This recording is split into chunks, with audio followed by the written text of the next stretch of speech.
ఈ మధ్యన వైసీపీ కుల రాజకీయాలకు తెరదీసింది. ఎందుకనంటే దానికి పాపం వైసీపీ అధికార ప్రతినిధో మరి ఏంటో తెలియదు కానీ ఆఫ్ నాలెడ్జ్ వెంకటరెడ్డి తెలుసు కదా, ఒక ఛానల్లో డిబేట్లో మాట్లాడుతూ అసలు కులం అనే పేరు తెచ్చింది మీరు కాదా, దళిత డాక్టర్ అని చెప్పి సుధాకర్ అని మాట్లాడింది మీరు కాదా, దళిత డ్రైవర్ సుబ్రహ్మణ్యం అని చెప్పి మాట్లాడింది మీరు కాదా, కులాన్ని మీరు తీసుకొస్తే ఇప్పుడు మేము కులం తీసుకొస్తే తప్ప అని చెప్పి ఒక మాట మాట్లాడాడు. మళ్ళీ ఇంకోటి కూడా మాట్లాడాడు, మీరు నోటికి అన్నం తింటారా గడ్డి తింటారా లేకపోతే ఏదో రకరకాల మాటలు మాట్లాడాడు. ఒకసారి విందాం ఏం మాట్లాడాడు, విన్న తర్వాత ఒకసారి మనం సమాధానం చెప్పే ప్రయత్నం చేద్దాం. ఇప్పుడు మనం అంతకుముందు అన్నమే తింటున్నాం, ఈ రోజు అన్నమే తింటున్నాం. మనం అంతకుముందు గడ్డి తినలేదు, ఇప్పుడు గడ్డి తినలేదు అని అనుకుంటే మరి ఇప్పుడు ఎవరైతే ఈ కులం ప్రస్తావన ఎత్తారో ఇదే నేను మీ డిబేట్ లో కావచ్చు, లేదంటే అంతకుముందు అనేక డిబేట్లు ఇదే ప్యానలిస్టులు జనసేన అండ్ టీడీపీ ఇదే ప్రతినిధులు ఉన్న డిబేట్లు నేను అనేక అటెండ్ అయ్యా. అమర్నాథ్ గౌడ్ రేపల్లె అతను మరి బీసీ కులం ఎక్కడి నుంచి వచ్చింది, ఎవరు ఎత్తింది బీసీ కులం అని. అదే విధంగా దళిత డాక్టర్ సుధాకర్ డాక్టరా దళితుడా, ఎవరు ఎత్తింది ఇవన్నీ, మేమా వాళ్ళ? ఏది ఇప్పుడు అన్నమో గడ్డి రెండు మాట్లాడదాం, ఎందుకంటే ఇలాంటి పదాలు వాడితే తప్ప వాళ్ళకి అర్థం కాదు. రెండు, ఇదే డ్రైవర్ సుబ్రహ్మణ్యం దళిత డ్రైవరు, దళితుడిని డోర్ డెలివరీ చేశారు. డ్రైవరా దళితుడా, మనిషా క్యాస్టా అది ఏంటి, లేదంటే వృత్తే? మనం ఏమెత్తాం, ఎత్తింది ఎవరు ఇవన్నీ? దీంతో రాజకీయాలు చేసింది ఎవరు? సుగాలి ప్రీతి గిరిజన బిడ్డ, సుగాలి ప్రీతి అనేటటువంటి. సో విన్నారు కదా, ముగ్గురు గురించి ప్రస్తావించాడు. ఒకటి అమర్నాథ్ గౌడ్ కావచ్చు, డాక్టర్ సుధాకర్ కావచ్చు, లేదా దళిత డ్రైవర్ సుబ్రహ్మణ్యం కావచ్చు. ఏదో అన్నాడు కదా, అప్పుడు అన్నం తిని ఇప్పుడు అన్నం తింటే అని చెప్పి. అన్నం తింటున్నారా గడ్డి తింటున్నారా అనేది ఆఫ్ నాలెడ్జ్ వెంకటరెడ్డిగా తెలియాలి. మీరేం తింటున్నారా అనేది మీకే తెలియాలి. ఎందుకని మీరేం తింటున్నారో మీకే తెలియాలి అన్నానంటే, అమర్నాథ్ గౌడ్ని కాల్చి బూడిద చేసింది ఎవరండి? మీ వైసీపీ కార్యకర్తలు, మీ వైసీపీ సైకోలు, మీ వైసీపీ గోండాలు. తన అక్కనేదో అన్నాడని ప్రశ్నిస్తే చంపేసింది ఎవరు? మీ వైసీపీ గోండాలు. రాజకీయాలతో సంబంధం ఉన్నటువంటి అంశం అది. దళిత డాక్టర్ సుబ్రహ్మణ్యం చేసిన పాపమేంటి? ఈ ప్రభుత్వం మాస్క్ ఇవ్వలేదు అనటమే కదా దళిత డాక్టర్ చేసిన పని. ఎవరిని ప్రశ్నిస్తే ఆ వ్యక్తికి పిచ్చోడి కింద ముద్రేశారు. జగన్మోహన్ రెడ్డి ప్రభుత్వాన్ని ప్రశ్నిస్తే పిచ్చోడి కింద ముద్రేశారు. నడి రోడ్డు మీద అర్ధనగ్నంగా నిలబెట్టి రెండు చేతులు వెనక్కి పెడరెక్కలు విరిచిగట్టి ఆ వ్యక్తికి పిచ్చోడు అని ముద్ర వేసి మానసికంగా వేధించి చంపేసినటువంటి చరిత్ర మీది. ఎవరిని ప్రశ్నిస్తే చంపేశారు. ఎస్, ప్రభుత్వాన్ని ప్రశ్నిస్తే చంపేశారు కాబట్టి ఆ రోజు కులం పేరు వచ్చింది. ఇంకొకటి గురించి మాట్లాడే, ఎవరు? దళిత డ్రైవర్ సుబ్రహ్మణ్యం.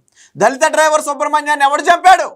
మీ పార్టీలో ఎమ్మెల్సీగా ఉన్నటువంటి అనంతబాబు చంపాడు. ఎవరు చంపారు? ఎందుకు చంపాడో మీకు తెలియాలా, మీ నాయకుడికి తెలియాలా, చంపిన అనంతబాబుకి తెలియాలా. వాళ్ళ కుటుంబంలో వచ్చిన కలహాలకు ఈ వ్యక్తికి సంబంధం ఏదో ఉంది కాబట్టే ఆ వ్యక్తిని అడ్డు తొలగించుకోవాలని భార్యాభర్తలు ఇద్దరూ కలిసి చంపేశారు. ఎవరు చంపారు? మీ పార్టీ వాళ్ళు చంపారు. మీ పార్టీ నాయకుడు చంపాడు. దళిత డ్రైవర్ని చంపిన వ్యక్తిని మొన్న జరిగినటువంటి ఎన్నికల్లో సిద్ధం సభల్లో కూడా పెట్టుకుని తిరిగినటువంటి చరిత్ర మీది. వెంకటరెడ్డి తెలుసుకో. మరి ఈరోజు గాదే సాయికృష్ణ గురించి కూడా మాట్లాడదాం. గాదే సాయికృష్ణకి ప్రభుత్వానికి ఏమైనా సంబంధం ఉందా? ఆ వ్యక్తి రాజకీయాల్లో లేడు. ఆ వ్యక్తి మీద ఏ ఒక్క పార్టీకి కక్ష లేదు. ఈ జరిగిన ఘటనలో కనీసం వార్డు మెంబర్ పాత్ర కూడా లేదు.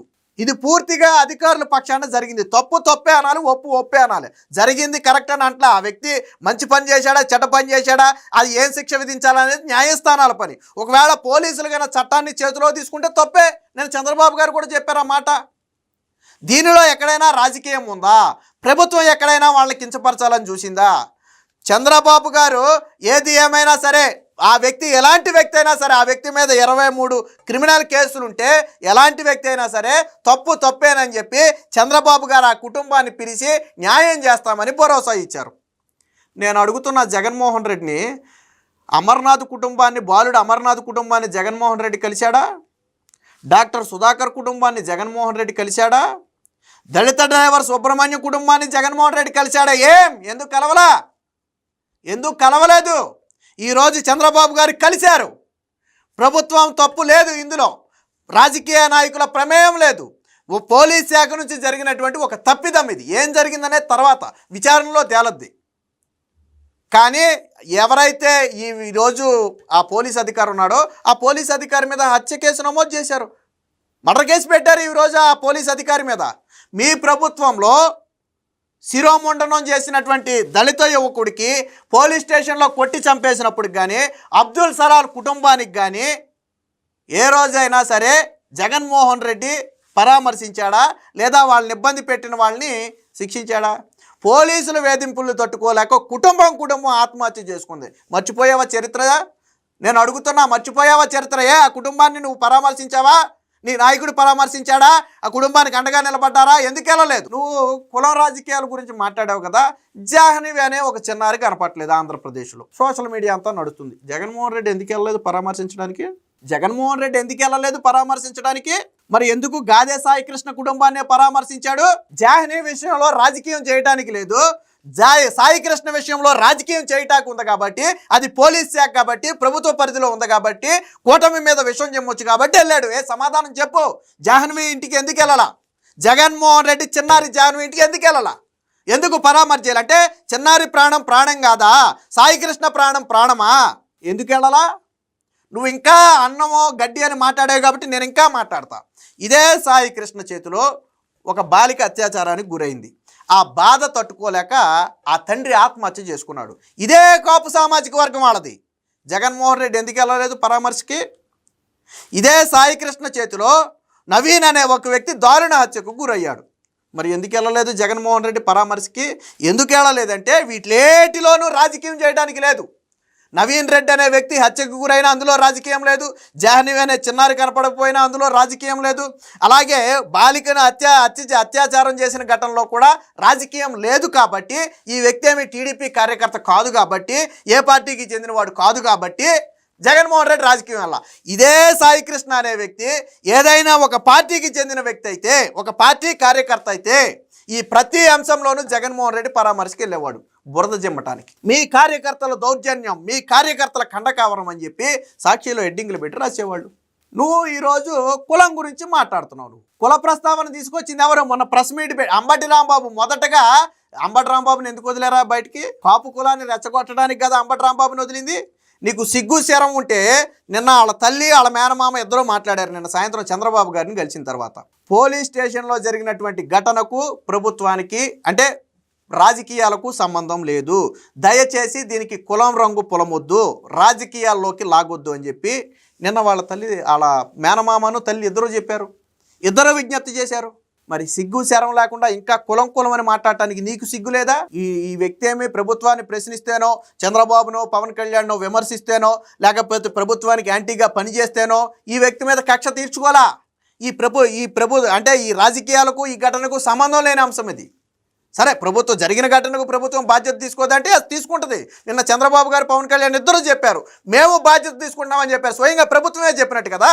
జగన్మోహన్ రెడ్డి ఎప్పుడైనా సరే అమర్నాథ్ గౌడ్ విషయంలో నేను బాధ్యత తీసుకుంటానని చెప్పాడా? డాక్టర్ సుధాకర్ విషయంలో నేను బాధ్యత తీసుకుంటానని చెప్పాడా? అలాగే దళిత డ్రైవర్ సుబ్రహ్మణ్యం హత్యలో నేను బాధ్యత తీసుకుంటానని ఎప్పుడైనా చెప్పాడా? జగన్ చెప్పాడా? ఈరోజు చంద్రబాబు గారు పవన్ కళ్యాణ్ ఇద్దరు చెప్పారు, ఈ ఘటనలో మేము బాధ్యత తీసుకుంటామని చెప్పారు. హంబుల్గా ఒప్పుకున్నారు వాళ్ళు. జగన్ చెప్పాడా ఏ రోజైనా? అంటే నీకు ఒక గొట్టం నీ ముందు ఒక గొట్టం పెట్టేస్తే నీ అంత పెద్ద పోటుగాడు లేడనుకుంటావా? సరిగ్గా ఎదురుపడి 2 ప్రశ్నలు అడిగితే 1/2 లీటర్ నీళ్లు తాగుతావు. నువ్వు ఈరోజు కూటమి ప్రభుత్వాన్ని ప్రశ్నిస్తున్నావా? తప్పు లేదు. పోలీస్ శాఖ తప్పు చేస్తే చర్య తీసుకోమంటంలో తప్పు లేదు. ప్రభుత్వంలో అందులేదని విఫలమైందంటే మీరు నిలదీయటంలో తప్పు లేదు. కానీ కులం రంగు పులిమింది ఎవరు? కాపు సామాజిక వర్గ నేతలతో జగన్మోహన్ రెడ్డి సమావేశం పెట్టలేదా? నువ్వేదో పవన్ కళ్యాణ్ గురించి మాట్లాడాడులే, ఇందులోనే పవన్ కళ్యాణ్ కులాలను రెచ్చగొట్టాడని చెప్పి మాట్లాడాడు. నేను అడుగుతున్నా, జగన్మోహన్ రెడ్డి 2 రోజుల క్రితం అంబటి రాంబాబు, కన్నబాబుతో పాటు తోట త్రిమూర్తితో పాటు అమర్నాథ్ వీళ్ళ 4గురితో జగన్ సమావేశం పెట్టాడా లేదా? త్వరలోనే పార్టీ కేంద్ర కార్యాలయంలో కాపులందరితో సమావేశం ఏర్పాటు చేయాలని చెప్పాడా లేదా? కాపుల్లో చిచ్చు పెట్టి వాళ్ళని చేల్చాలి అని జగన్ చెప్పాడా లేదా? ఎవడరా కుల రాజకీయం చేసింది? ఎవడు చేశాడు కుల రాజకీయం? జగన్ చేశాడు కుల రాజకీయం. ఈరోజు కాపులను తేల్చకపోతే నాకు పుట్టగతులు ఉండవు, రాజకీయంగా నాకు సమాధానాన్ని భయపడి కాపులను తేల్చాలని కాపు నేతలతో సమావేశం పెట్టినటువంటి చరిత్ర నీచ చరిత్ర మీది. గతంలో జగన్మోహన్ రెడ్డి గెలిస్తే కాపులకు ఏడాదికి 2,000 కోట్లు, 5 ఏళ్లలో 10,000 కోట్లు ఇస్తాడు. ఓపెన్ సవాల్. వెంకటరెడ్డికి నేను ఓపెన్ సవాల్. ఎన్ని వేల కోట్లు ఇచ్చారు? 5 ఏళ్లలో కనీసం 2,000 కోట్లు ఇచ్చారా మీరు?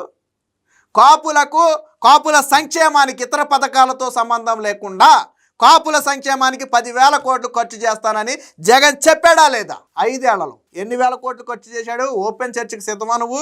నీ ముందు గొట్టం పెడితే నువ్వు పెద్ద పోటీగాడివా? నువ్వు అన్నమో గడ్డి గురించి మాట్లాడతావా? రెండు కలిపి తినేదే మీరు. మేమైతే నోటికి అన్నమే తింటున్నాం, కానీ రెండు కలిపి తినేదే మీరు. మీ అవసరానికి అన్నం తినేటప్పుడు అన్నం తింటారు, గడ్డి తినేటప్పుడు గడ్డి తింటారు. మీకు అవసరమైతే అందితే జుట్టు, అందకపోతే కాళ్ళు. అది మీ చరిత్ర. జాహ్నవి విషయంలో లేని శ్రద్ధ జగన్మోహన్ రెడ్డికి, ఒక చిన్నారి విషయంలో లేని శ్రద్ధ ఎందుకు సాయి కృష్ణ విషయంలో వచ్చింది? ఎందుకు వచ్చింది నేను అడుగుతున్నా. చెప్పు. 2 ఘటనలు ఒకేసారి జరిగినాయి కదా. కుల రాజకీయాలు చేసేది మీరా? లేకపోతే మిమ్మల్ని ప్రశ్నించిన వాడిని చంపేయటమును ప్రభుత్వానికి రాజకీయాలకు సంబంధం లేనటువంటి అంశం రెండు ఒకదానికే ముడిపెట్టి మాట్లాడతావా? బోడిగుండికి ముడేస్తావా నువ్వు చెప్పిన ప్రతి ఘటనలో మీ పాత్ర ఉంది. అయితే మీ ప్రభుత్వాన్ని ప్రశ్నించారు, లేకపోతే మీ నాయకుల్ని ప్రశ్నించారు, కాబట్టే వాళ్ళని అడ్డు తొలగించారు, కాబట్టే ప్రశ్నించారు గట్టిగా కులం పేరుతో. ఆ రోజు ఎవరు రియాక్ట్ అయ్యారు? బీసీలు అందరూ ఒక ఏకతాటి మీదకి వచ్చారు. అమర్నాథ్ గౌడ్ విషయంలో ఏ సంఘాలు రోడ్డు మీదకి వచ్చాయి? బీసీ సంఘాలు రోడ్డు మీదకి వచ్చాయి. అలాగే దళిత డ్రైవరు సుబ్రహ్మణ్యం హత్య కేసులో ఏ సంఘాలు బయటకు వచ్చాయి? దళిత సంఘాలు బయటకు వచ్చాయి. సుధాకర్ విషయంలో ఎవరు బయటకు వచ్చారు? దళిత సంఘాలు బయటకు వచ్చాయి. కేంద్ర మానవ హక్కుల కమిషన్ కూడా సుధాకర్ విషయంలో స్పందించి ఈ ప్రభుత్వ తీరు సరిగా లేదని ఎండగట్టింది. చరిత్ర మర్చిపోయావా? మరి ఈరోజు కాపు సంఘాలు రాలేదే? చంద్రబాబుని డిమాండ్ చేయలేదే? ఆ రోజు జగన్మోహన్ రెడ్డిని డిమాండ్ చేశారు వీళ్ళంతా. ఎందుకంటే ఇది ఖచ్చితంగా రాజకీయ హత్యలతో సమానమయ్యి రాజకీయంగా ముడిపడి ఉన్నటువంటి అంశాలు అవన్నీ కూడా.